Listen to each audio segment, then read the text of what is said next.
Bonjour à tous. Alors aujourd'hui, on se retrouve sur YouTube. On se retrouve avec Philippe Gélas.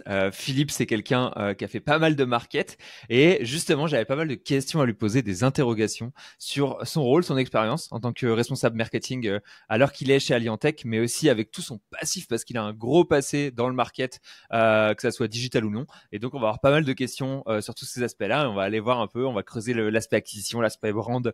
On va essayer d'aller ouvrir plein de sujets qui sont intéressants, histoire de discuter de tout ça. Est-ce que tu vas bien, Philippe, aujourd'hui? Est-ce que tu es chaud pour les questions auxquelles tu vas avoir à répondre? Salut Léo, salut tout le monde. Eh ben écoute, ouais, super chaud. Merci en tout cas pour l'invitation. Ça me fait super plaisir d'être là avec toi et de pouvoir parler de SEO, mais pas seulement, parce que je pense que les sujets abordés vont être très très riches. Et j'ai vraiment hâte justement de pouvoir parler de tout ça avec toi. Comme tu l'as dit, j'ai un petit background qui me permet justement de pouvoir parler de pas mal de sujets à ce niveau. Et puis voilà quoi. Et puis après, c'est un peu ma première vidéo YouTube. Donc je découvre ça avec toi et je suis ravi d'être avec toi justement pour cette première. Donc c'est parti. Bah top, ça fait super plaisir de te faire découvrir YouTube qui est, alors qu'il est ma plateforme préférée, ma plateforme de cœur, clairement. Euh, Toi, du coup, alors qu'il est, tu as un poste de Respo Market chez Alliantech et tu as quand même une passion, j'ai l'impression, globale pour le SEO. J'ai l'impression que c'est un sujet de préférence. J'ai aussi l'impression que globalement, tous les marketeurs en fait, ont leur levier marketing ou leur axe marketing de préférence et on finit par avoir une responsabilité très globale sur le marketing, mais qu'on a quand même dans notre cœur, au fond, un levier de préférence. Et j'ai l'impression que pour toi, c'est le SEO. Est-ce que tu me confirmes que j'ai raison ou non? Je crois que ça y est, je suis démasqué déjà. Oui, clairement, le SEO, moi, c'est ce qui me passionne le plus dans la stratégie marketing. Bon, c'est Mhm, pas la seule. Hein. C'est vrai qu'après, grâce au SEO, on peut faire plein de choses. Et il y a besoin mhm, aussi de faire plein de choses pour être performant en SEO, parce que le SEO en lui-même ne se suffit pas tout seul.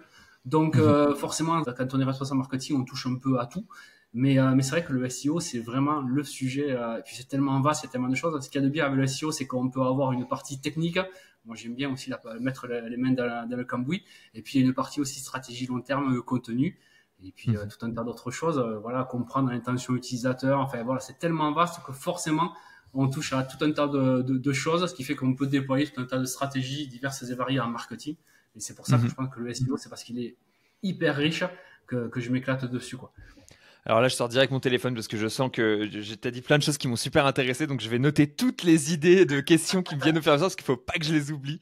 Là, maintenant, c'est mon challenge. Voilà, Léo. Je suis très mauvais pour faire marcher ma mémoire. C'est le cas de beaucoup de gens. Donc, je vais pas essayer de la faire marcher. Je vais tout noter.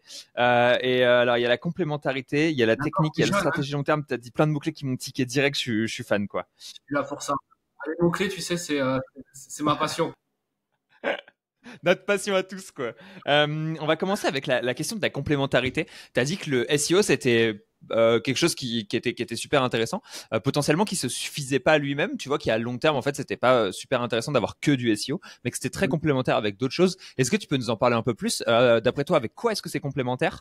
Dans quelle mesure est-ce que si par exemple demain quelqu'un faisait que du SEA, le SEO pourrait être intéressant pour lui, pareil pour que de l'ADS, je sais pas, tu vois, un peu sur le sujet de la complémentarité.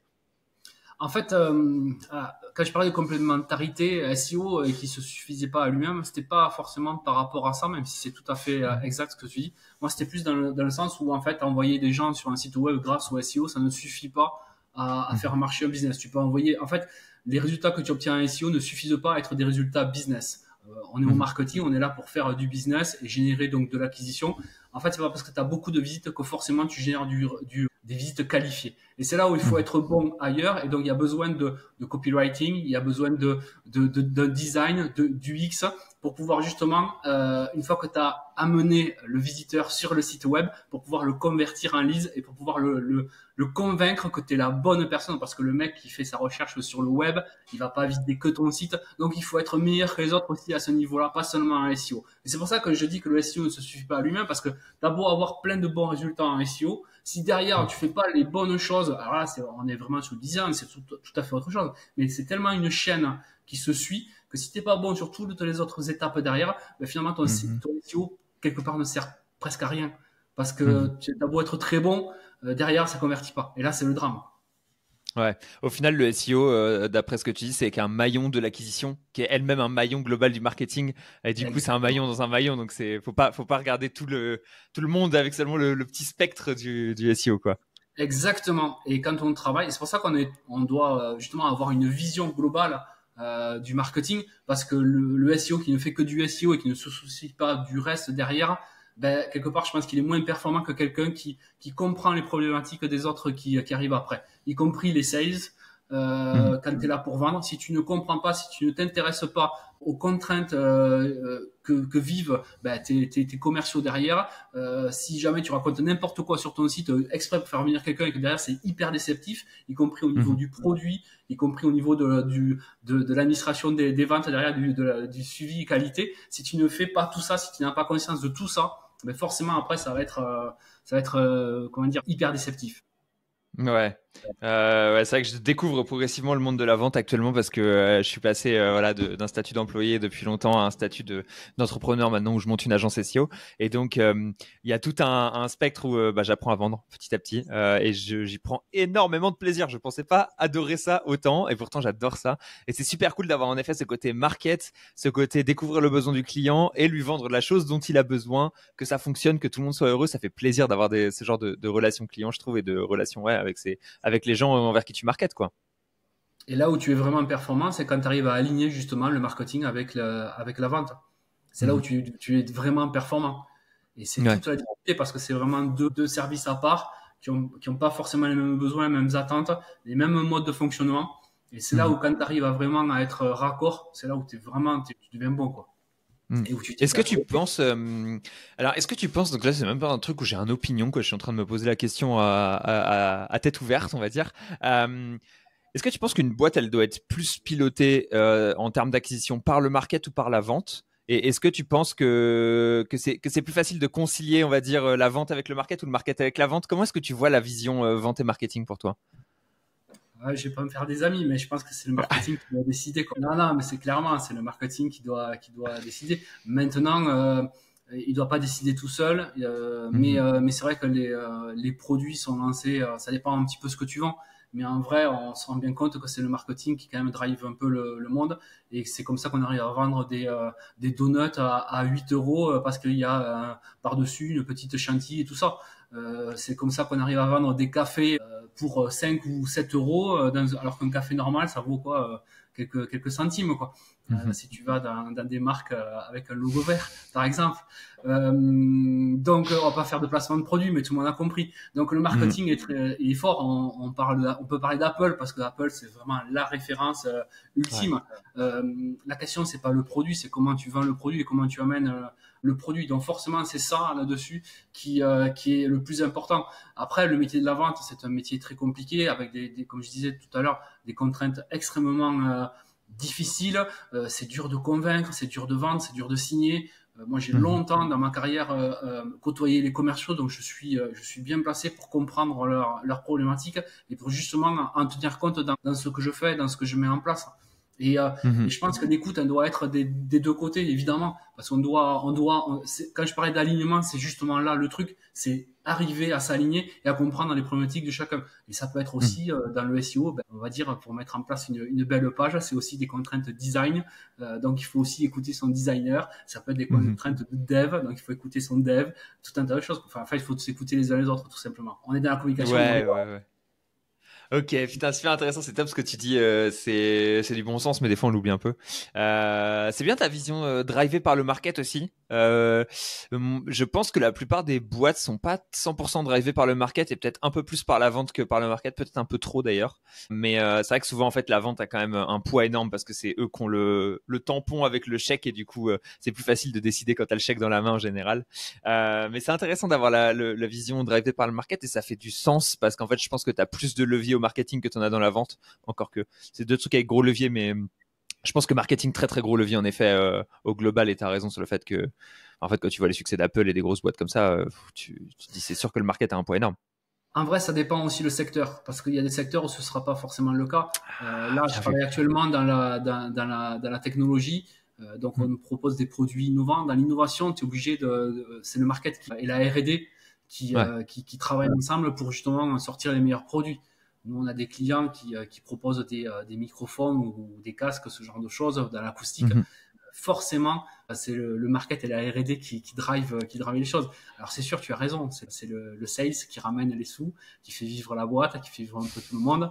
Maintenant, bon, c'est un ensemble de choses qui font qu'une boîte performe sur la distance. Et donc, voilà, comme je dis, on travaille tous ensemble. Il faut être conscient un petit peu des uns et des autres pour être le meilleur possible. Ouais, ouais, c'est intéressant. C'est vrai que la question de qu'est-ce qu'est le driver change vachement en fonction des industries. J'avais complètement oublié ça, mais tu as 100% raison. Et c'est vrai que j'écoute beaucoup Alex Hormozy, qui est gros influenceur business américain, et qui dit souvent sur la tech, en fait, c'est le produit qui est le plus important. C'est la R&D et la technologie. Si tu as un bon produit dans la tech, en fait, le reste découle tout seul. Le marketing sera très facile, la vente sera très facile, parce que si tu as un bon produit et que les gens aiment l'utiliser et que c'est super facile et que ça leur sauve du temps, ils seront très volontiers de payer le mieux plus possible parce que tu es le seul à apporter un produit qui soit vraiment game changer. Et à l'inverse, il disait justement lui était beaucoup dans les business de salles de sport, et dans les business de salles de sport, c'était beaucoup de la vente.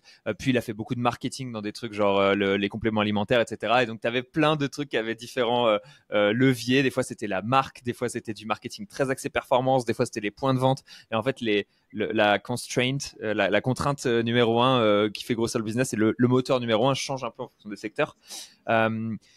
Tu dirais, à l'heure qu'il est, c'est quoi les plus gros challenges que tu as chez Alliantech, etc. Justement, ça intéresse un peu ce côté tech, B2B, un peu, tu sais, les produits que vous faites et la puissance de la marque et les challenges que tu as en tant que Respo Market chez eux. Comment ça se passe? Tu vois, c'est quoi ton gros dossier en ce moment? Mon gros dossier, c'est justement cette part d'innovation et cette part technique. Que moi, je viens de l'immobilier à la base. Donc, c'est vrai que quand j'ai découvert la métrologie et tout ce qui est la mesure, les tests et mesures, les essais, c'était un tout autre monde pour moi. Donc, ma principale difficulté, ça a été justement de m'imprégner de ce secteur d'activité-là et de comprendre et de bien m'approprier ça pour être le meilleur possible en SEO, justement, et retranscrire ça sur le site. On a eu beaucoup de gros challenges moi je suis arrivé chez Alliantech il y a un peu moins de 2 ans. Là, au bout de 2 ans, maintenant, j'arrive un peu à avoir de recul, à avoir assez de recul sur ce qui s'est passé et de voir un peu tout ce qu'on a réussi à mettre en place pour arriver au résultat qu'on obtient aujourd'hui. Parce que quand on est arrivé chez Alliantech, tout le service marketing a été recréé. On a repris un site web justement qui était un SEO qui était au niveau sol, zéro, quoi. on ouais. Par la pirate quasiment. Il n'y avait rien qui allait. C'était une catastrophe. Donc, il a fallu tout remettre en ordre et tout. Et donc, c'est un PrestaShop. Alors, moi, je connais pas PrestaShop au départ. Okay. Quand j'arrive chez Alliantech, moi, je suis très WordPress, beaucoup WordPress. Ouais. PrestaShop, c'est l'inconnu total. Donc, c'est découvrir aussi une autre technique. Et c'est d'arriver justement à mettre en place tout ce que tu sais déjà d'avant, que tu as déjà mis en place sur WordPress et tout, que tu as déjà tes habitudes, d'arriver à le mettre en place sur une technologie que tu ne maîtrises absolument pas. Donc c'est ça un peu le gros sujet au départ. Et après une fois que tu as la stratégie SEO, ça s'applique partout, quoi. Une fois que tu sais faire du SEO, tu peux l'appliquer sur n'importe quelle technologie, quoi. Mais c'est vrai qu'au départ, le gros challenge, c'est ça, c'est d'arriver à s'approprier le secteur, s'approprier l'outil sur lequel on est censé faire du SEO et c'est ensuite mettre en place les choses parce que avec des ressources assez restreintes, c'est d'arriver à être surtout un peu sur les fronts parce qu'on organise aussi des salons, on fait des réseaux sociaux, on fait des emailing, on fait tout un tas de choses. Donc le SEO, c'est aussi une part et tout ça avec une équipe assez restreinte. Donc c'est d'arriver à être le plus performant possible en ayant le minimum de ressources. Et voilà, c'est ça mon gros challenge et qui continue de l'être parce que il faut être sur tous les fronts et en même temps continuer à faire avancer je sais pas finir cette phrase là d'ailleurs. Arriver à faire avancer le business, quoi. Ouais, ok, c'est top, c'est super intéressant. Justement, c'est un truc que tu as mentionné qui est assez intéressant, qui est le fait que vous êtes chargé en interne, tu vois, au niveau des missions, parce qu'en fait, un pôle market, en général, tu as tellement de leviers qui sont activables, ils sont tous optimisables à l'infini, etc. Comment est-ce que tu as fait le choix des leviers que tu activais en priorité? Ça, c'est la première question que je vais avoir. Et la deuxième, c'est est-ce qu'il y a des leviers que tu as décidé de internaliser, des leviers que tu as décidé de outsourcer, ou est-ce que tu as décidé de tout internaliser, de tout outsourcer? Comment est-ce que tu as fait pour tes choix de interne, externe et de priorisation? En fait, les choix d'internalisation et d'externalisation, ils sont liés tout simplement aux ressources dont que tu disposes. Hein. C'est uniquement ça. Quand je suis arrivé, on était une équipe de 4 avec une partie stagiaire. Après, il y a eu des alternants qui ont fait aussi leur temps et qui ensuite sont partis vers d'autres cieux. Donc forcément, tu t'appuies sur les ressources que tu as en interne pour faire les choses. Et après, ben, tu décides d'externaliser ce que tu peux pas prendre en charge, quoi, tout simplement. Donc, quand il y a vraiment une trop grosse charge de travail sur certains points spécifiques, c'est d'arriver justement à dispatcher là où tu peux, quoi. Et c'est aussi mon rôle, c'est d'être ce pilote-là, entre guillemets, sur chaque projet, qu'il soit gros ou petit. Alors, le site web, c'est un très gros projet qui peut durer encore assez longtemps. C'est un PrestaShop avec 4000 pages, donc il y a de quoi faire. Hein. Le but, c'est d'arriver à faire ça, d'arriver à dispatcher les choses et de faire appel après à des agences quand il y a besoin. Et puis, quand on n'a pas la ressource, soit la connaissance, soit la ressource pour le traiter en interne. Ouais. Ouais, je comprends. Et comment tu as priorisé les leviers les uns après les autres? Est-ce que tu t'es dit, je suppose, tu me diras si je me trompe, que tu t'es dit, déjà on va faire du SEO parce que j'aime ça et parce qu'on doit prendre du plaisir dans son métier, et ensuite on va tester les autres leviers d'acquisition? Pas tout à fait, parce que en fait, j'ai été recruté moi justement parce que je savais faire du SEO. Cool. Dans le recrutement du responsable marketing, il y avait vraiment une partie marketing digital hyper importante sur laquelle ils étaient clairement conscients que leur SEO n'allait pas du tout. Ils avaient déjà mis en place tout un tas d'actions pour essayer de sauver le site, mais ça n'avait jamais réussi à atteindre les objectifs escomptés. Ce qui fait que dans leur recrutement du responsable marketing, il y avait une grosse part SEO sur laquelle ils voulaient quelqu'un qui savait faire du SEO. Donc forcément, c'était une priorité. Et après, ça a été aussi, une fois que tu es dans le bain aussi, tu as les demandes qui arrivent. Chouette, il y a un nouveau service marketing à nouveau. Donc en fait, tu as les choses. Donc tu prends les choses telles qu'elles arrivent aussi. Et après, tu apprends à prioriser et à mettre en place les choses. Et puis, tout le service a été recréé au même moment. Donc c'est aussi arriver à créer une organisation, un fonctionnement. Donc c'est un gros challenge quand tu arrives comme ça, d'arriver à tout mettre en place à la fois. Il y a des salons qui arrivent à des échéances et tu découvres que tu vas devoir faire un salon d'ici quelques semaines, donc il faut que tu prennes le pli. Et puis une fois que tu mets le pied à l'étrier, je veux dire, ça se passe, quoi. Et puis tu priorises en fonction des choses qui arrivent, quoi, des capacités en interne et également on va dire les ressources que tu as pour le réaliser. Ouais, ok. Ok, c'est intéressant. Alors, il y a... Putain, quel sujet je vais attaquer? Tu sais, je suis en train de regarder ma liste, je suis là. Sur quel sujet j'attaque, Philippe? Je vais attaquer sur la partie design et UX parce que c'est une partie que tu as évoquée, c'est une partie que je déteste et je sais que tu l'aimes bien. Donc, j'ai envie qu'on crée un peu de confrontation parce que c'est intéressant. Tu as parlé des contraintes que tu as avec ton designer. Tu as parlé du fait qu'il fallait concilier en fait toute la partie SEO et la partie design, et je suis assez d'accord avec ça. Mais je pense que tout le monde utilise les termes design et UX, etc. Je veux dire un mauvais escient, mais en fait, le problème, c'est qu'on n'a pas de KPI sur le design. Tu vois, c'est un peu souvent le problème. Et ce que je dis, moi, c'est que le seul KPI qu'il y a qui est important, c'est la conversion. Et que le designer est un peu, selon moi, sous le responsable conversion, tu vois, et qui doit contribuer au KPI conversion. Je vais rajouter un tout petit peu complément parce que je disais tout le temps ça et je dis tout le temps ça. Récemment, je me suis un peu fait taper sur les doigts par Rémi Nestasio qui travaille dans le luxe. Et donc, il m'a dit, ouais, mais il y a aussi des valeurs de marque, il y a aussi tu vois, des valeurs, des choses que tu dois garder dans le design qui contribuent pas à la conversion, mais qui contribuent à un ensemble global qui est plus difficilement mesurable, mais qui est important pour certains types de produits, certaines choses, etc. C'est quoi ton opinion là-dessus? Parce que moi, si ça tenait qu'à moi, on ferait que de la conversion, mais c'est vrai qu'il a peut-être pas tort. Alors, tu sais que tu parles à un graphiste à la base. Hein. Moi, j'ai commencé graphiste. J'ai l'impression, j'ai vu plusieurs fois qu'il y avait des histoires de valeurs dans ta présentation. C'est pour ça que j'ai envie de t'en parler. Donc, forcément, moi, je prêche pour le design. Oui, je suis complètement d'accord avec... c'est Rémi, c'est ça? Ouais, Rémi Nestasio qui m'avait fait cette petite remarque. Je suis complètement d'accord avec lui, le branding est essentiel. Je vois de plus en plus passer d'ailleurs de posts sur LinkedIn sur le SEO et le branding, c'est étroitement lié. Quand tu me demandais ce qu'on avait mis en place au début, quand je suis arrivé chez Alliantech, il y avait justement cette image de marque qu'on a voulu valoriser. Quand on est arrivé, l'image de marque, elle n'était pas clairement définie.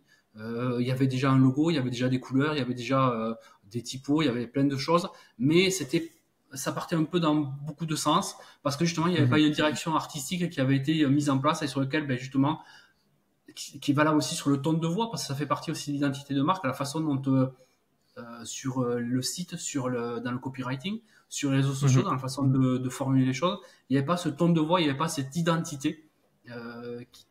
Voilà, chacun, les posts étaient publiés par plusieurs personnes, ce genre de choses. Donc, on a mis tout à plat et on a défini quelque chose. On est reparti sur une stratégie plus qualitative en termes de design. On a repris le logo, on a apporté une couleur un peu plus sombre, un peu plus bleu foncé. Et alors qu'avant, c'était tout sur fond blanc, c'était très léger, quoi. Et là, on a apporté un peu plus de profondeur à la marque. Et pareil, on a aussi dans la façon de communiquer, on a changé les choses, on a changé notre façon de communiquer. Avant, c'était très orienté produit. Et là, on a communiqué sur les valeurs de la marque, on a communiqué sur l'équipe, on a communiqué sur tout un tas d'autres choses. On a créé une agence de com en interne et on a vraiment fait des posts un peu agence de com, un peu comme ça, histoire de montrer qu'on était là. Et pendant une bonne année, on a bastonné comme ça, en se disant, nous, on est là maintenant, on fait partie du monde de l'instrumentation. Et voilà, et c'est comme ça qu'on s'est affirmé et qu'on a gagné grâce à ça. Pas seulement grâce au SEO, mais grâce à ça, on a gagné aussi des clients nationaux qui ont vu qu'on n'était pas seulement une petite entreprise, on est une PME de 50 personnes, mais ils se sont rendus compte que aussi cette image de marque apportait de la valeur à leurs yeux et se disaient, ben ouais, clairement, tu le vois, toi, quand tu fais un achat, ce qui est cheap ne fait pas forcément envie. Des fois, tu as envie de te faire plaisir. Des fois, tu as envie de... Parce que pour toi, le prix, c'est aussi c'est un indicateur de qualité. C'est vrai, ça. Hein, et quand tu te brades, ben, t'es rien. C'est une quantité non négligeable. Donc, le prix, la marque, en fait, c'est ce qu'a clairement compris Apple, c'est que la marque est importante. Cette identification à la marque est importante.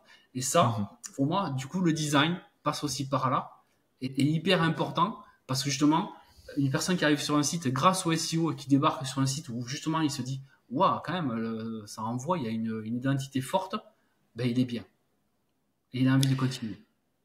C'est vrai. Et ça, directement, c'est bon pour le SEO, le mec qui reste sur le site. Donc voilà. Est-ce que je t'ai convaincu?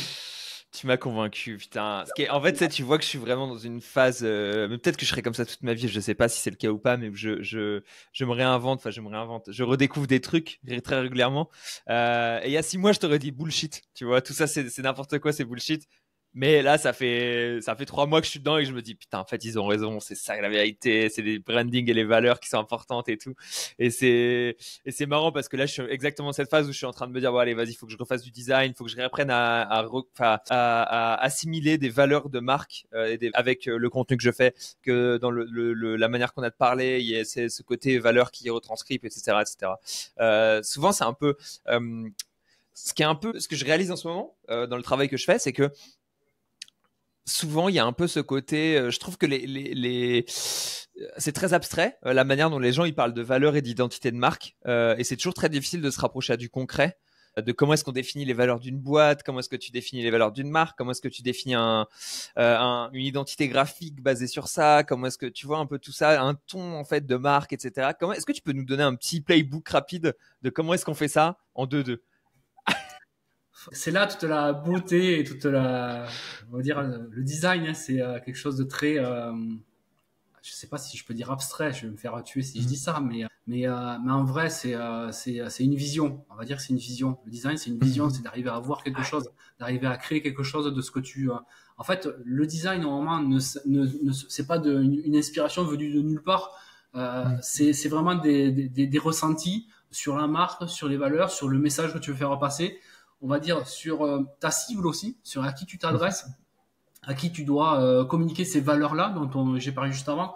Donc, et ça, c'est quelque chose qui, en fonction de ce qu'il faut de la culture, design, évidemment, parce qu'en fonction de tout ça, en gros, c'est un peu la potion magique sur laquelle tu remues un petit peu, tu fais ta popote, tu sais, et après, tu ressors quelque chose qui je sais pas comment l'expliquer, et je pense que c'est pas explicable rationnellement, et parce que c'est tout un tas de choses, c'est une potion magique dans laquelle après ressort une identité. Et moi, même si je fais du design depuis mes débuts, depuis 25 ans maintenant, je suis incapable de t'expliquer comment on fait un logo.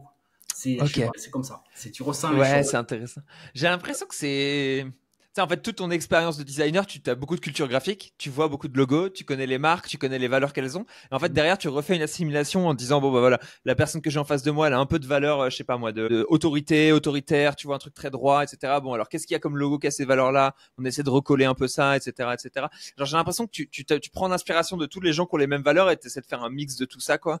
C'est l'impression que j'en ai pour l'instant, mais moi, je suis nul en design, donc honnêtement, c'est pas fou. Mais j'essaie de comprendre petit à petit, en fait. J'essaie d'apprendre un peu les leviers marketing, comment ça fonctionne, et au-delà du SEO qui est, voilà, le SEO, je le connais bien, je l'adore et je passe ma vie dedans, mais j'essaie de comprendre un peu ce qui se passe autour de moi maintenant.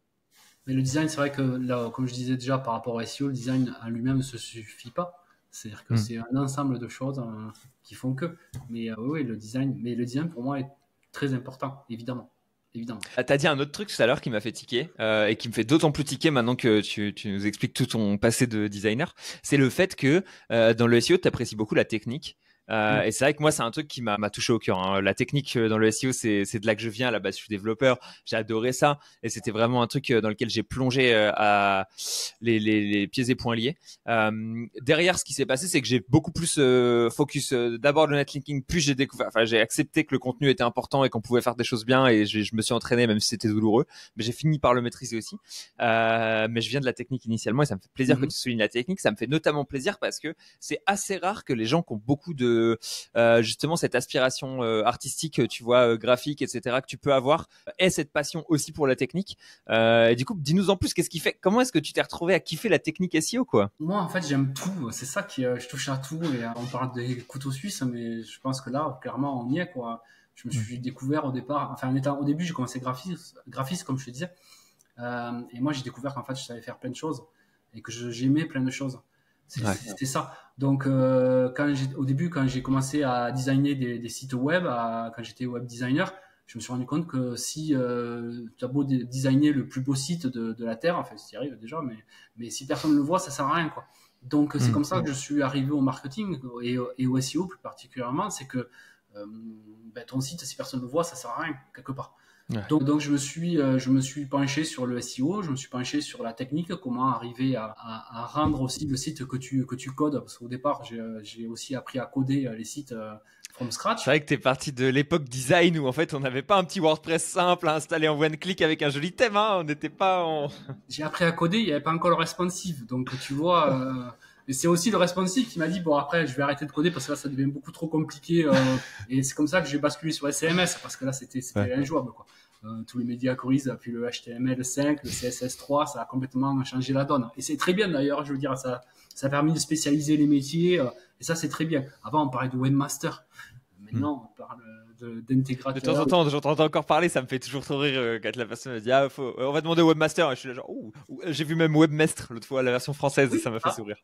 C'est bien, c'est exactement ça. Donc voilà, donc la technique, c'est quelque chose qui m'a beaucoup plu au départ parce que forcément, je suis arrivé dans le SEO par ça, justement en essayant de créer des sites qui étaient techniquement performants. Et qui répondait un petit peu à tous les desiderata de Google et même s'ils sont pas forcément clairement établis, voilà, j'ai été aussi accompagné par un très très bon pote qui était dev et qui m'a appris justement à coder et qui était passionné de SEO et qui m'a transmis cette passion. Donc grâce à lui, j'ai mis le pied à l'étrier aussi là-dedans. Et la technique, c'est quelque chose qui m'a beaucoup plu forcément. Moi après, j'aime bien coder, j'aime bien ce genre de choses. Donc mettre les mains dans le cambouis, il n'y a aucun souci. Et voilà. Après, la technique, je pense que c'est quand même le truc qui rebute pas mal de SEO, j'ai l'impression. J'ai l'impression que le SEO, il y en a beaucoup qui aiment l'aspect on-page, tu sais, contenu et tout ça. Mais le reste, ça les fait pas kiffer, quoi. Tu sais ce que c'est ma théorie? J'ai des théories là-dessus, honnêtement. J'ai des théories, je vais pouvoir... On se fait plaisir, on est entre nous, Philippe, on y va. Ma théorie là-dessus, c'est qu'à l'heure qu'il est, très très peu de gens savent écrire du bon contenu parce que écrire du bon contenu c'est la chose la plus dure qui soit à mon avis sur tous les leviers SEO, hein. La technique c'est facile comparé à écrire du bon contenu et quand on dit écrire du bon contenu je parle d'écrire vraiment du très bon contenu. C'est extrêmement dur et qu'il y a très très peu d'indicateurs alors qu'il est c'est extrêmement dur de savoir si on écrit du bon contenu. Donc en fait les gens vont parler d'écrire du bon contenu comme un concept global mais le réaliser c'est extrêmement compliqué. C'est comme faire un bon design où en fait chaque détail est vraiment vraiment vraiment réfléchi et tu peux avoir deux designs qui se ressemblent énormément mais en fait d'un côté t'as un débutant qui a passé 2 heures et de l'autre côté, tu as un professionnel qui a passé une semaine. Le design se ressemble, mais il y a plein de détails qui ont été choisis différemment qui font que d'un côté, il y a quelque chose qui va beaucoup mieux matcher dans l'ensemble, etc., etc. Je pense que les gens kiffent le on-page parce qu'en fait, c'est facile à faire, que c'est un peu à la portée de tous, que tout le monde peut dire ce qui est important, c'est de faire de la qualité sans trop savoir ce que c'est que la qualité et que c'est un fourre-tout qui est facile en fait. C'est un fourre-tout qui est facile et on n'a pas besoin de budget pour le faire. Là où le netlinking, c'est facile aussi. Faut juste avoir du budget, grosso modo, et être prêt à faire des erreurs aussi, ce qui fait un peu mal quand on dépense du budget, mais bon, c'est comme ça qu'on apprend. Et la technique, ensuite, ça rebute énormément parce que c'est de la technique. C'est de la technique. Au final, tu as une solution à la fin. Si tu l'appliques bien, bah ça fonctionne quoi. J'ai aussi ma théorie là-dessus, c'est que pour moi, le design et l'écriture, enfin la rédaction SEO, Ouais. pour moi, ce sont des métiers accessibles dans le sens où en fait tu peux progresser, tu peux vite rentrer dans ce métier-là, tu peux te reconvertir là-dedans entre guillemets. Il y a beaucoup de monde dedans aussi pour cette raison-là, c'est qu'en fait tu peux progresser et la première marche elle est vraiment accessible. Par contre, la technique, ça demande quand même du bagage derrière qui est plus conséquent. Et puis l'autre théorie sur le sujet, c'est que ce soit le design ou la rédaction, et bien en fait ce que tu fais est visible. Ouais, 100%. Visible par toi, mais aussi et peut-être surtout par les autres. C'est-à-dire qu'en gros les gens voient ce que tu fais. Alors que la technique, c'est un peu le travail de l'ombre.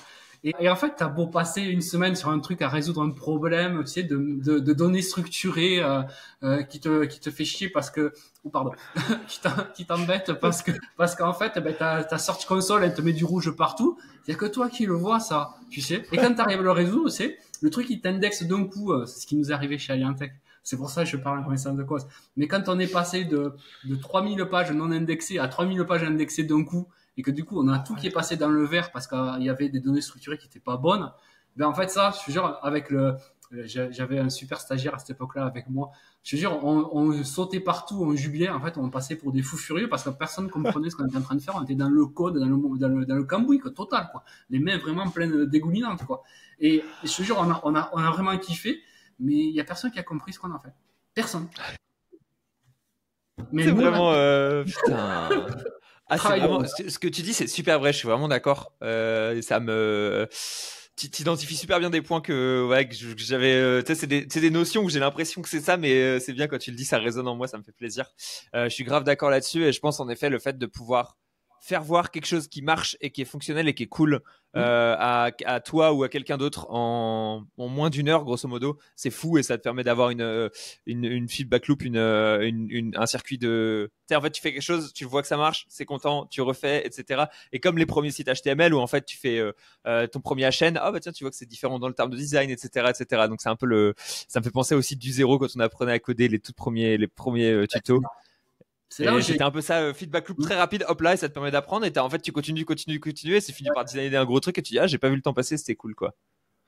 Et je pense que finalement, le troisième levier SEO sur le netlinking, c'est un peu la même chose, tu sais. Je crois que c'est ta spécialité d'ailleurs. Moi, ça allait peut-être un peu moins sur tous les leviers, c'est celle que le maillage interne, oui. On en discutera un peu plus tard après pour l'achat de liens et tout ça. Mais en vrai, le maillage interne, c'est le même combat que la technique. Tu sais, c'est vraiment du travail de l'ombre. Et le maillage interne, c'est un peu ingrat comme métier, alors que c'est super sous-évalué comme levier. Si tu l'actives bien, c'est très fort, mais c'est ingrat. Personne ne le voit. Tu le rajoutes, les gens ils sont là, ok, il y a plus de liens, okay, super, on a gagné 20% de pages vues, voilà, mais en fait si, c'est fort. Ouais, c'est très très fort.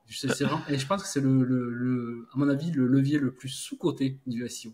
Je dis ça, je dis rien. C'est le moins sexy, je pense, et c'est un des plus sous-cotés. C'est le moins sexy, mais mon Dieu, qu'est-ce que c'est puissant. Et notamment, je pense, alors qu'il est avec l'IA, en fait. Je pense qu'il y a 2-3 trucs qui sont intéressants avec l'arrivée de l'IA un peu massive. Une des premières, c'est alors qu'il y a très très peu d'outils ou de choses qui permettent, avec l'IA un peu en massif, de faire du maillage interne. Donc en fait, le maillage interne a été délaissé par l'IA, très tristement. Et si d'ailleurs il y a quelqu'un qui nous écoute alors qu'il est et qu'il a envie de monter un SaaS IA qui ait une valeur de ouf, faites du maillage interne, quoi. Faites un truc de maillage interne solide parce que alors qu'il est quasiment personne ne le fait. Et secondo, c'est que beaucoup de contenus produits en IA en fait ont pas de lien interne quasiment. Donc tu vois, c'est un truc qu'on doit faire de la repasse manuelle derrière. Et du coup, ça te permet de te différencier assez fort. Plus la production de contenu, les coûts ont un peu baissé. Donc ça nous permet de en fait produire du contenu un peu plus massivement et d'utiliser ça pour faire des espèces de pseudo cocons et aller pousser un peu globalement l'entièreté du site. Donc je pense qu'il y a que le maillage interne à l'heure qu'il est, à l'heure de l'IA, a été délaissé dans la révolution de l'IA et c'est un peu ouais, c'est dommage, hein, honnêtement, alors qu'il est. J'aimerais bien trouver un SaaS maillage interne qui soit du feu de Dieu.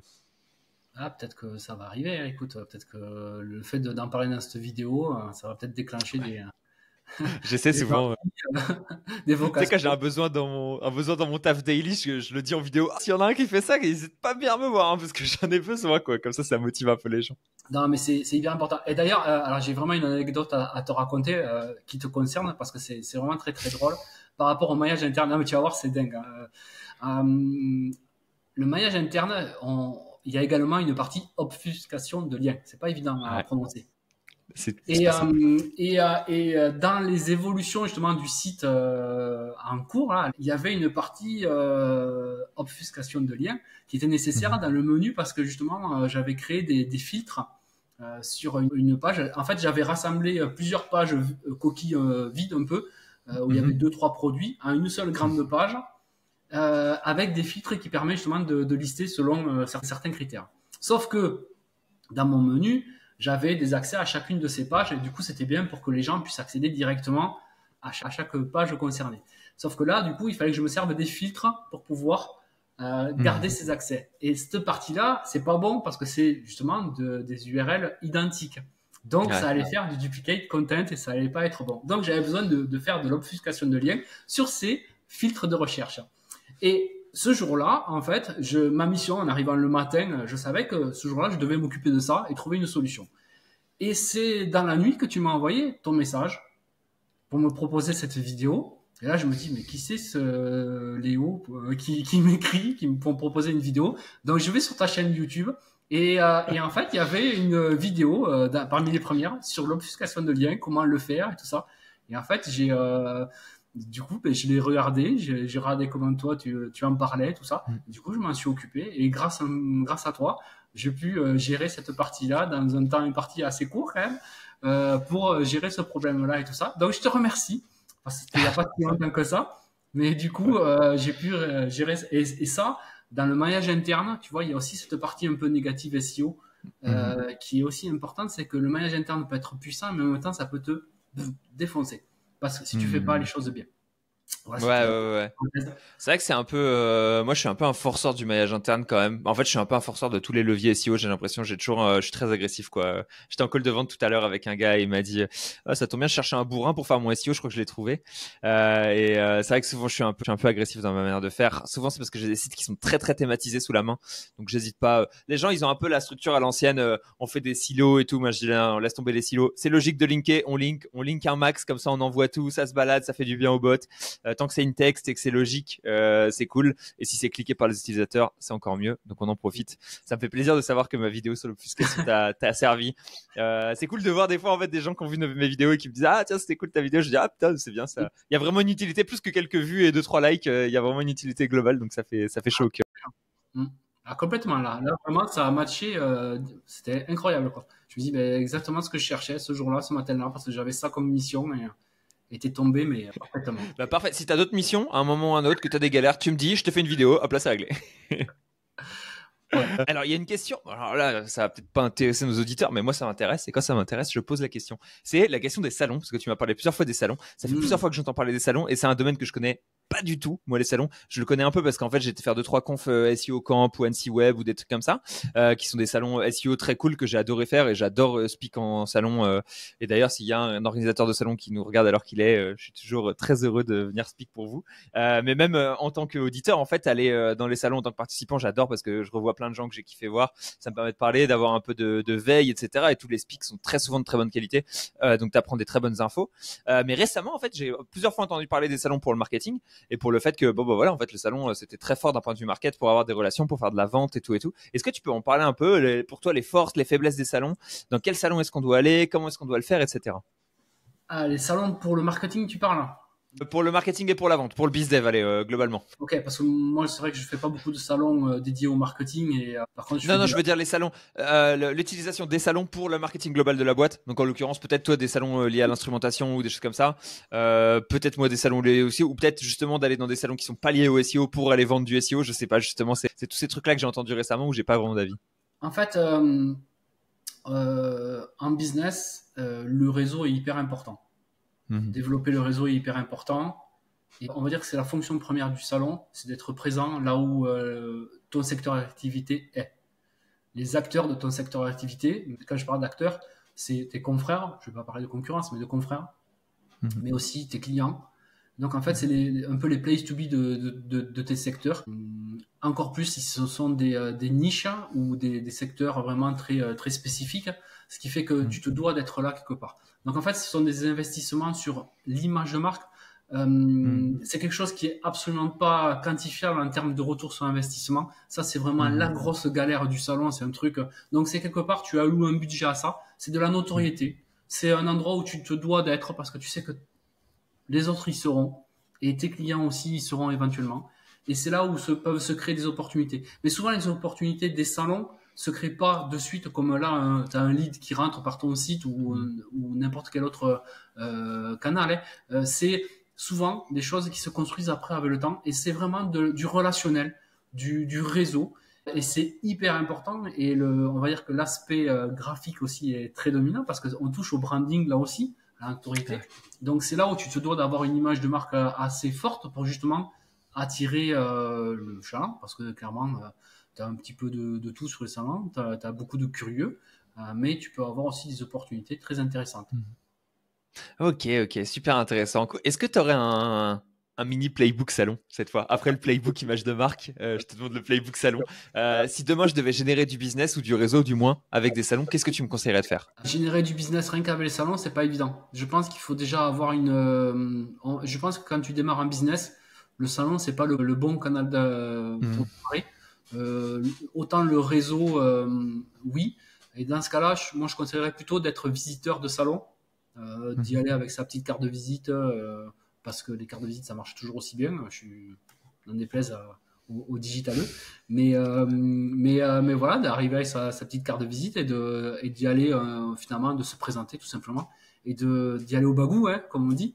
C'est se présenter, dire ce qu'on fait, bien pitcher sa présentation et en avant quoi. Et tu déposes ses cartes de visite. Et pour moi, les salons c'est aussi c'est un espace de rencontre. T'es pas obligé d'être exposant pour faire des rencontres. Tu peux y aller en mode visiteur.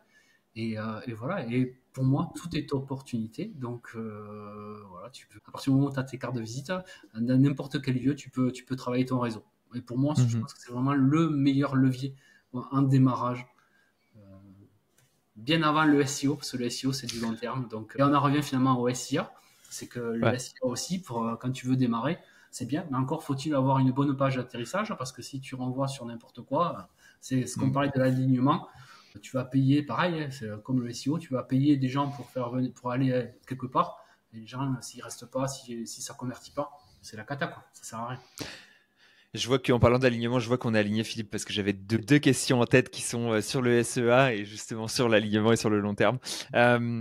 Pour la partie SEA, quel conseil est-ce que tu donnerais à des gens qui sont respo market, un peu dans la même situation que toi, mais qui sont drogués au SEA, tu vois, qui sont addicts au PPC, qui adorent ça, qui ne font que ça.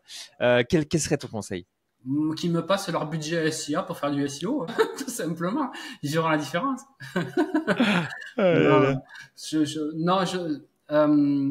fait, c'est un peu ça. C'est que le SEO, c'est vraiment du long terme. Tu construis sur du long terme. Et une fois que tu as bien fait ton SEO, je veux dire, t'es pas obligé certes, tu es obligé un peu de l'entretenir, mais en tout cas, les efforts que tu auras fournis dedans vont continuer de payer sur le long terme. Alors que le SIA, si jamais tu as un petit creux de vague en termes de trésor, tu risques de mettre en péril carrément toute ta boîte parce que ce n'est pas un canal d'acquisition qui est viable sur le long terme. Clairement, c'est bien pour démarrer, c'est bien pour te faire connaître, c'est bien pour avoir tes premiers clients, mais tu peux pas être tout le temps sur ce canal-là. Comme d'ailleurs tout, parce que tu es obligé de te diversifier. Si jamais il y a le SEO, tu te prends une pénalité, que tu mises tout ton business là-dessus, et bien, tu vas pouvoir sortir les rames, quoi, parce que tu vas te retrouver dans la panade. Voilà, donc mon conseil, c'est d'arriver à un démarrage, de trouver le bon levier d'acquisition qui te permet d'embrayer, et de vite te diversifier et d'aller surtout là où ta cible se trouve, quoi, ton client se trouve tout simplement. Ok, ouais, c'est intéressant ce que tu dis et je pense que tu as raison. J'étais en train de me poser la question pendant que tu disais ça sur les leviers d'acquisition qui étaient les plus résilients. Et je pense que le branding très global, en fait, la communication de marque, c'est quelque chose qui est très résilient. Et je pense aussi que la partie base mail, c'est peut-être ce qui est le plus résilient en deuxième niveau de résilience, parce qu'en gros, SEO, en effet, je pense que ce n'est pas le plus résilient, parce que Google nous l'a prouvé qu'il pouvait cartoucher facilement 2-3 sites. Je pense que la partie SEA est assez résiliente, mine de rien. Je pense que la partie Facebook nous a prouvé post-Covid que c'était pas si résilient que ça et que les budgets pouvaient exploser et que tout le monde se fasse sortir. Donc je sais pas, mais je pense que la brand reste le plus résilient. Le problème, c'est que c'est très difficile d'acquérir de la brand globalement et que c'est quelque chose qui est super difficile à mesurer, quoi. En fait, c'est résilient, mais c'est pas héroïste d'avoir de la brand. Et du coup, c'est un peu compliqué. Peut-être que limite le SEA, c'est le canal le plus résilient et héroïste. Je sais pas. Qu'est-ce que t'en penses? Je pense clairement. Je pense que même malgré tout ce que j'ai dit, je pense que le SIA, c'est quand même le meilleur levier. Et puis, même par rapport au SEO, tu vois, le SIA, il est clairement positionné avant. Là, encore plus, depuis quelques mois, Google, il a placé je sais pas combien de liens sponsors dans les SERP. C'est l'alu, quoi. Donc, il y a une grosse place qui est faite au SIA. Et si tu veux vraiment cartonner, tu es obligé à un moment d'en faire, quoi. Si tu veux vraiment passer un palier, tu es obligé d'en faire. Je pense que le SEO ne se suffit pas à lui-même. Je sais pas qui c'est qui l'a déjà dit ça, mais en tout cas, pour moi, c'est toujours aussi vrai. Et Ouais. il faut se diversifier, il faut se diversifier. Et pour moi, le SIA, oui, oui. Mais il faut être câblé pour aussi, tu vois. C'est que il faut, je sais pas, toi, tu envoies les.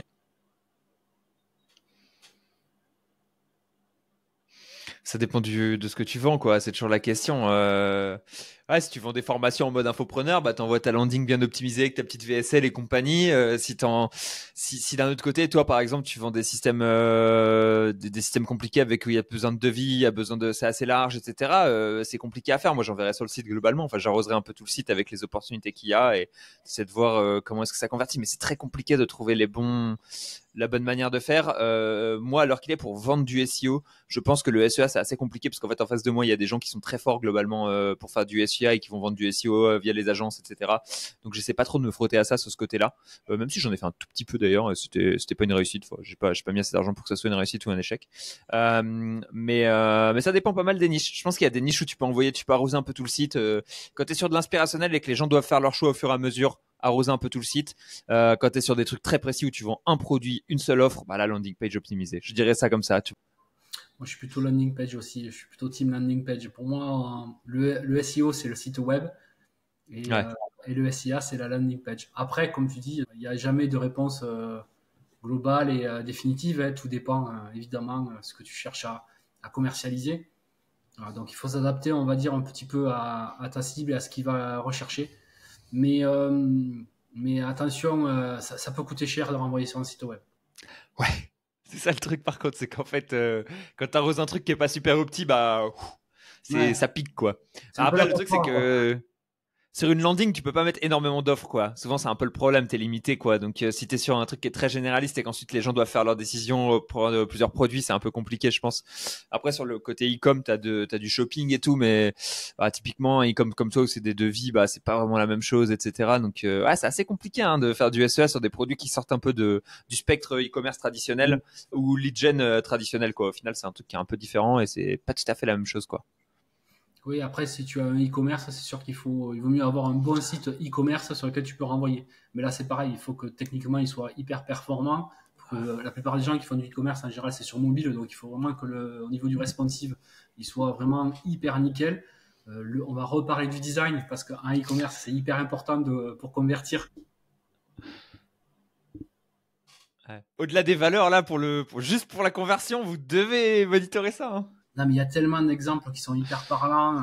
Et là, c'est hyper passionnant. Le CRO, c'est hyper intéressant sur la disposition. Toi, avec ton passif de designer et la technique, tu dois adorer ça. Ça va être un truc de ouf. Est-ce que tu as essayé VWO qui est en gros moi j'utilisais comment ça s'appelait, putain, c'était AB Optimize, non, le truc Google Optimize, la version Google de Conversion Rate Optimization. Donc Google, ils avaient un outil d'optimisation de conversion qui était trop bien, qui était super simple à utiliser, qui était parfait.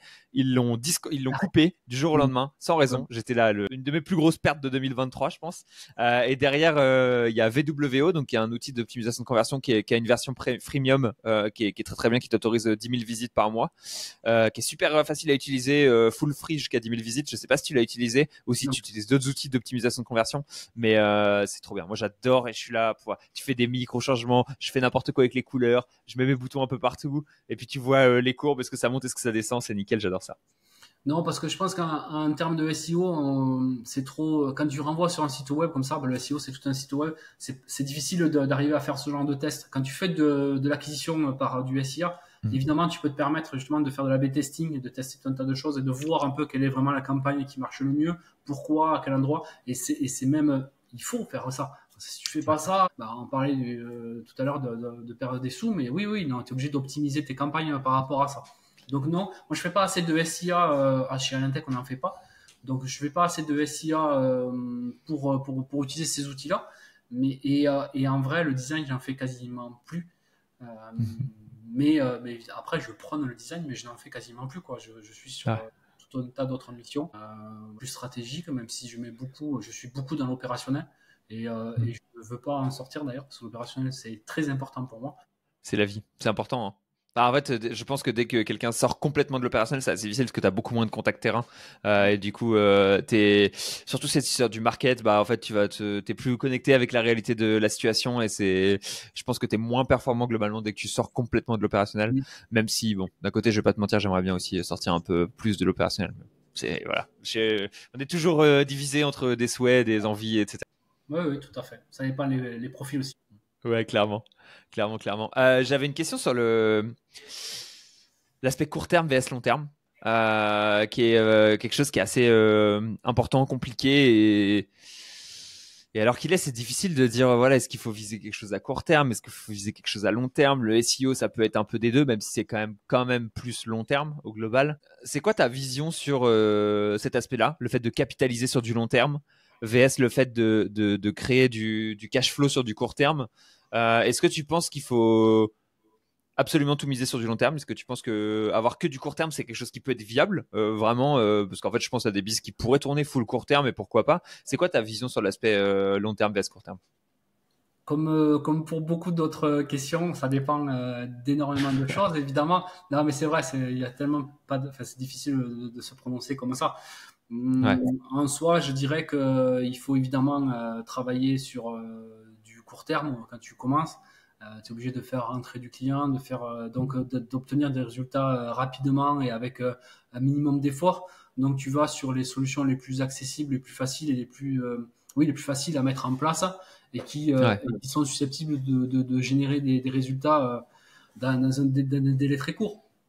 Mais en soi, il ne faut pas perdre de vue que de toute façon être tout le temps le nez dans le guidon, sur du long terme, ça ne marche pas. Donc tu es obligé aussi d'allouer du temps. Et je pense que même entre les deux, tu as aussi le moyen terme. J'ai pas pensé au moyen terme. Et c'est là où justement il faut avoir cette vision stratégique, c'est-à-dire qu'en gros, tu es obligé de mettre en place diverses actions pour construire. Moi, il y a vraiment une phrase que j'adore, une maxime que j'adore, c'est l'homme qui déplace une montagne commence par déplacer les petites pierres. Et ben c'est exactement ça. C'est-à-dire qu'en gros, si tu veux vraiment atteindre le sommet ou déplacer cette montagne, tu es obligé de commencer par des petites choses qui vont t'apporter des premiers résultats et ensuite tu pourras capitaliser dessus pour construire quelque chose de plus grand. Et donc en fait, le long terme n'est viable que si tu construis du court terme au départ et qu'au fur et à mesure tu montes en gamme, en niveau, en performance et tout se construit comme ça. Ok. Hop là, la courbe, elle est bien. Ah, c'est top. Non, c'est super intéressant ce que tu dis et je suis globalement assez d'accord. Moi, je peine beaucoup à. C'est pas un truc où je suis encore. En fait, comme j'étais biberonné au SEO, c'est assez compliqué pour moi d'avoir la vision court terme potentielle, en fait. Mais maintenant, je commence à comprendre un peu avec les leviers market, comment ça marche et qu'en fait, on peut avoir un business qui crache fort court terme et ensuite transitionner vers du moyen voire long terme. Je pense que c'est le mieux à faire, en fait, simplement parce que tu peux pas. Ça me paraît très difficile de construire du long terme initialement, que du long terme. Et je sais pas est-ce que tu penses à des business qui se sont construits uniquement avec du long terme sans avoir de stratégie court-termiste, tu vois? Je sais pas trop.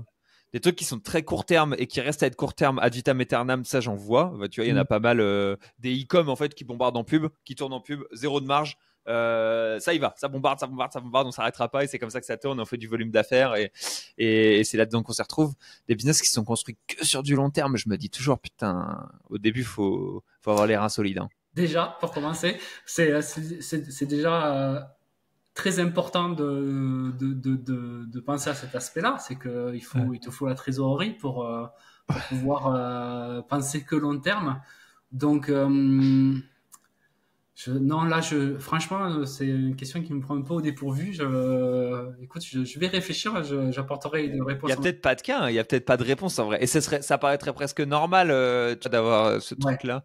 Mais même peut-être des startups, les startups qui monétisent en 10 ans, un truc comme ça, et qui lèvent beaucoup au début, parce qu'en fait, pour penser long terme, il te faut du cash. Pour avoir du cash, faut lever, ouais. Ouais, des startups qui auraient beaucoup levé puis qui monétisent très agressivement à long terme. Mais même pas parce que ouais, je sais pas. Franchement, c'est un peu mystique. C'était un peu les petits. Peut-être sur des sociétés à mission, tu vois. Ah ouais, je vois ce que tu veux dire. Où quelque part il y a un intérêt vraiment sociétal. Ouais. Et dans ce cas-là, leur vision, elle est à long terme de fait. Parce qu'il y a tout un tas de choses à mettre en place et dans ce cas-là, mais c'est souvent lié à des institutions, à de l'institutionnel et des financements qui sont publics, qui peuvent se permettre ce genre de choses. Mais en vrai, pour moi, une startup, c'est impossible. Il faut du cash très rapidement. Il faut les levées de fonds. Ce genre de choses, quoi, qui justement oblige à avoir une vision très très court terme. Ouais, au final, en fait, lever des fonds, parce que je disais lever des fonds. En fait, je pensais à long terme, vs court terme d'un point de vue monétisation, mais lever des fonds, c'est une manière de monétiser à court terme, en fait. Donc, t'as raison, tu retombes dans le court terme. Peut-être des grosses boîtes genre EDF et compagnie, quoi, en fait, qui potentiellement, quand elles font des invests centrales nucléaires, elles le voient sur 30 ans, 50 ans, etc. Mais elles ont une réaction court terme vis-à-vis du prix de l'énergie, etc. Donc, je sais pas dans quelle mesure ça peut être le cas, mais je pense qu'en effet, souvent, c'est des plus grosses institutions. Ou alors, il faut que ce soit des sociétés qui soient déjà installées en place avec des business qui tournent et qui peuvent se permettre justement d'investir dans un développement parallèle avec une vision très long terme. Ouais. Ils ne recherchent pas un retour sur investissement rapide.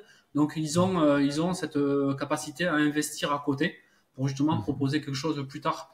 Mais dans ce cas-là, ça ne marche pas en lancement. C'est impossible. De toute façon, il faut une trésor, quoi. Donc, et puis, il faut pouvoir tenir. D'où vient l'argent? Ouais, je sais pas. Après, s'il y en a qui ont assez, tant mieux. Ouais, c'est ce que je me dis tout le temps. Je me dis sur le long terme, qui a assez d'argent pour partir les yeux fermés, dépenser des millions comme ça et ne pas avoir de ROI, et ensuite encaisser tout le ROI à long terme et être là, non, mais j'avais la vision long terme. Je sais pas, ça me paraît toujours un peu. Ça me paraît pas trop possible comme situation. Je pense qu'il te faut un peu de situation court terme, mais ouais, des fois, t'as plus une orientation long terme ou plus une orientation court terme, on va dire peut-être. Bah écoute Philippe, on arrive tranquillement à la fin de toutes les questions que j'avais à te poser. C'était très très cool. Est-ce qu'il y a un sujet que tu avais en tête, que tu aurais aimé qu'on aborde et qu'on n'a pas abordé? Comme ça, je te laisse le dernier sujet de la fin et tu as le choix de ton sujet. Ouais, ça c'est une bonne question. On pourrait parler de l'IA parce qu'elle est omniprésente. Ouais, c'est vrai. Comment est-ce que tu as utilisé l'IA? Toi, c'est quoi tes top process IA? Vas-y, décris-nous un peu ta vision IA, tes meilleures utilisations de l'IA, les gros game changers qui vont arriver d'après toi. Non, je révélerai pas de secret. Moi, je suis quand même... Tant pis. Ah, je te vois plus. Je crois que tu as disparu. Ça revient. Hop là. Grosse coupure, tu vois? Ouais. Non, c'est bon, je suis de retour normalement. Okay. Moi, tu sais, moi, je suis quand même un vieux de la vieille, quoi. C'est-à-dire que j'ai commencé il y a longtemps le métier. Quand j'ai commencé, bon, Internet existait, mais c'était pas du tout ce que c'était à l'heure actuelle, évidemment. Ouais. Donc, moi, je suis pas très. J'utilise l'IA, évidemment, je m'en sers, mais j'ai pas le réflexe comme vous, les plus jeunes, où vous arrivez à tout automatiser. Moi, je suis pas très automatisation, tu sais. J'aime bien encore faire, et je trouve que même en termes de SEO, il y a un danger à faire de l'automatisation, à trop vouloir en faire. Moi, je suis encore trop mettre les mains, à apporter une patte vraiment humaine, tu sais, à ce que je fais. Donc voilà, donc c'est peut-être ça le sujet dont j'aimerais parler. C'est un peu Je vois plein de nouveaux SEO dont tu fais partie. Une nouvelle vague de SEO hyper performant, et je pense qu'il n'y a pas besoin d'avoir des années folles d'expérience pour performer un SEO maintenant. Au contraire, je pense qu'avec tout ce qu'on a acquis, moi j'ai vu tellement de choses changer dans le SEO que tu peux avoir des mauvaises pratiques maintenant parce que ça a vraiment changé. Ça a bougé, ouais. Donc, donc l'IA, c'est une vraie révolution, mais en même temps, c'est quelque chose sur lequel je miserai pas tout en termes de SEO, et j'y mettrai un bémol là-dessus. Moi, j'utilise l'IA, mais j'essaie de l'utiliser pour que ça se voit le moins possible. Et je ne mise pas tout là-dessus. Et chaque fois que je cherche quelque chose, tu vois, j'entends toujours à côté de moi dire, t'as qu'à utiliser l'IA, et il va te fournir la réponse. Et le vieux de la vieille que je suis trouve ça désolant d'entendre ça à chaque fois.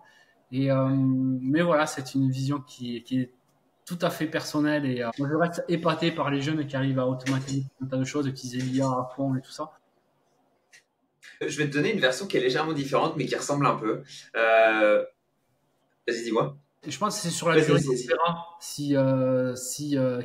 pas qui a raison, mais qu'est-ce qui est viable ou qui ne l'est pas. Ouais. J'ai envie de te donner une petite version qui est très légèrement différente. C'est le fait que je suis plutôt contre l'automatisation, en fait, dans une certaine mesure, parce que je pense que le problème de l'automatisation, c'est que on définit un process pour une action et que on le met un peu en mode set and forget, tu vois. On l'établit, on dit ok, maintenant ce sera fait comme ça, et c'est toujours fait comme ça, et on remet pas en question le process. Et moi, je pense que la progression et l'optimisation, en fait, c'est simplement remettre en cause tous ces process continuellement pour essayer de les améliorer. Et dès que tu commences à faire d'une automatisation pure et dure, donc voilà, tel texte il est généré comme ça avec tel prompt ChatGPT, boum, on envoie ça directement sur le WordPress et tout. En fait, t'oublies la partie optimisation et t'oublies que potentiellement, quand il y avait un humain qui le faisait, il se posait toujours la question comment est-ce que je pourrais faire un peu mieux, quoi. Et du coup, j'ai réalisé ça récemment. Et je me suis dit non, en fait, moi, je suis pas trop pour l'automation. Je n'automise pas grand-chose parce que je trouve que c'est bien d'avoir un humain qui cherche à progresser continuellement et qui cherche à améliorer le produit qu'il est en train de créer. Par contre, d'un autre côté, je vais pas te mentir, je bombarde avec ChatGPT, je pose toutes mes questions, c'est toute ma vie, etc. Donc clairement là-dessus, je suis à l'inverse de toi, je demande tout à ChatGPT, je le crois plus que je ne crois Google à l'heure qu'il est. Ouais, c'est dire, hein, c'est dire, putain, je me tire une balle dans le pied en disant ça. Ouais, SEO qui dit ça, je suis choqué là. Non, ouais, c'est trop. Google, il y a trop de gens comme nous qui avons pollué, enfin, comme nous, pas comme toi parce que tu fais quelque chose qui a l'air d'être plutôt sain, mais j'ai pollué Google un peu trop dans le passé, et du coup, je t'avoue que il y a trop de spam sur Google, c'est pas assez fiable. Les conseils produits, c'est que de la fille et tout, c'est insupportable. T'as que c'est trop commercial. Google est devenu trop commercial, je trouve, et j'aime bien le fait que ChatGPT a encore un peu cette, tu peux lui donner plus de détails, plus de personnalisation, c'est un truc que j'aime bien. Mais pour la partie automatisation, par contre, je suis 100% d'accord. Je suis pas un très gros fan d'automatisation parce que je trouve qu'on peut toujours améliorer ce qu'on est en train de faire. Et que dès qu'on commence à trop automatiser, on oublie l'amélioration. Je savais que j'allais un petit peu titiller le bourrin qui sommeillait en toi. Ah oui, c'est bon. Tu vas toucher au cœur directement, quoi. Tu vas toucher au cœur. Et pour le... Pour le futur, par contre, c'est vrai que je sais pas comment est-ce que ça va tourner. Je sais pas si on va tourner un peu dans le scénario potentiel que les gens imaginent, où c'est scénario l'IA devient meilleur que tout pour tout, tu vois, et ça devient juste un espèce de sidekick que tu as sur le côté. Tu lui demandes n'importe quoi, il le fait mieux que n'importe qui. Ou si on va revenir un peu à l'essentiel avec genre une espèce de patte humaine, etc., des choses un peu plus marquées. Moi, je t'admets que je crois un peu plus au scénario où l'IA devient un master énorme et que tu peux lui demander, tu sais, c'est à côté, t'as le chat GPT, tu lui dis, allez, fais-moi ça, hop là, tout est fait, c'est réglé, et t'as plus qu'un petit cerveau pour essayer de connecter tous les éléments entre eux, quoi. On s'adaptera dans tous les cas. Tu sais, j'ai assez de recul pour voir que moi, je viens du print à la base, et j'ai vu Internet débarquer et faire un raz-de-marée sur le print. Donc là, c'est ChatGPT, il y a tout un tas d'autres choses, tout un tas de technologies qui apparaissent toujours. Et en fait, on arrive à s'adapter. Et c'est ça, c'est que malheureusement, ceux qui sont un peu réfractaires au changement, c'est dur pour eux. C'est dur. Et je comprends, hein, mais en soi, il faut s'adapter. Tout ça, au final, ce ne sont que des outils. Il ne faut pas oublier ça. C'est que ce ne sont que des outils. Et en fait, on apprendra à se servir de nouveaux outils qui seront encore plus performants, qui nous permettront de faire de plus grandes choses. Mais en tout cas, on s'adaptera et on apprendra. Je vais finir là-dessus, Philippe, parce que ce que tu dis, c'est beau. Je suis bien d'accord avec toi. Voilà, mot de la fin là-dessus. Merci beaucoup pour cette interview. C'était vraiment un plaisir de t'avoir en discussion. J'espère que tu as passé un aussi bon moment que moi. Ouais. et que tu étais content de cette petite interview aussi.